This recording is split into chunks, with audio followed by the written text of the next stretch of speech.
Hello students, इस video में हम शब्द किसे कहते हैं वो जानेंगे। वर्णों के सार्थक मेल को शब्द कहते हैं। जो वर्ण हैं ये अलग अलग वर्ण हैं यहाँ पर, इन वर्णों के सार्थक मेल को ही शब्द कहा जाता है। शब्द दो प्रकार के होते हैं, एक होता है सार्थक शब्द और दूसरा होता है निरर्थक शब्द।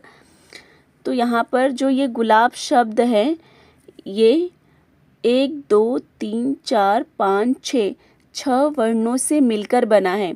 जैसे ये आधा ग है उसमें छोटे उ की मात्रा लगाई गई है, फिर ल में आ की मात्रा और ब में अ स्वर जुड़ा हुआ होता है, उसको अलग करके लिखा गया है।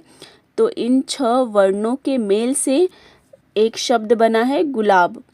ऐसे ही ये आकाश शब्द को बनाने के लिए आ और क में आ स्वर, श में अ स्वर, स्वर सारी व्यंजनों में स्वर पहले से ही जुड़ा हुआ होता है, इसलिए यहाँ पे श जो है यहाँ आधा है और इसका जो अ है उसे अलग करके लिखा गया है।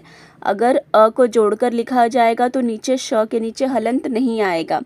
तो आ, क में आ की मात्रा का और श में अ जुड़ा हुआ है तो श, क्योंकि हम लोग श बोल रहे तो श अ की ध्वनि आ रही है। तो आकाश शब्द बनाने के लिए 1 2 3 4 5 वर्णों को मिलाया गया है तो ये आकाश शब्द बना है। और ये दोनों शब्दों का कुछ ना कुछ अर्थ है, इसलिए ये दोनों सार्थक शब्द हैं। एक वर्ण से निर्मित शब्द न, नहीं और व, और, ये क्या है, एक वर्ण से निर्मित शब्द हैं। अनेक वर्णों से निर्मित शब्द है हल, पाठशाला। ये अनेक वर्णों से निर्मित किए गए हैं, बना हुआ है अनेक। जैसे इसमें गुलाब के लिए 6 वर्ण से बना है, आकाश जो शब्द है वो 5 वर्ण से बना है। ऐसे ही अनेक वर्णों से बना है हल और पाठशाला। और न और व, न मतलब नहीं, व मतलब और, ये दोनों शब्द जो हैं वो एक वर्ण से निर्मित किया गया है, बना है। शब्द के लिए कुछ अन्य बिंदु यहाँ पर दिए गए हैं। पहला है शब्द वर्णों के सार्थक मेल से बनते हैं। पहला क्या है, जो शब्द है वो वर्णों के सार्थक मेल से बनते हैं।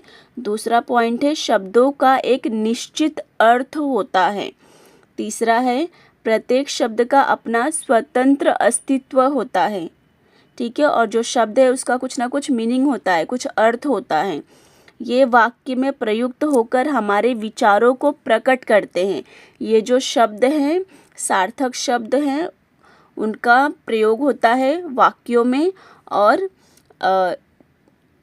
ये जो हम लोग वाक्य बोलते हैं सार्थक शब्दों की सहायता से, उससे हमारे विचारों को लोग अच्छे से समझ सकते हैं।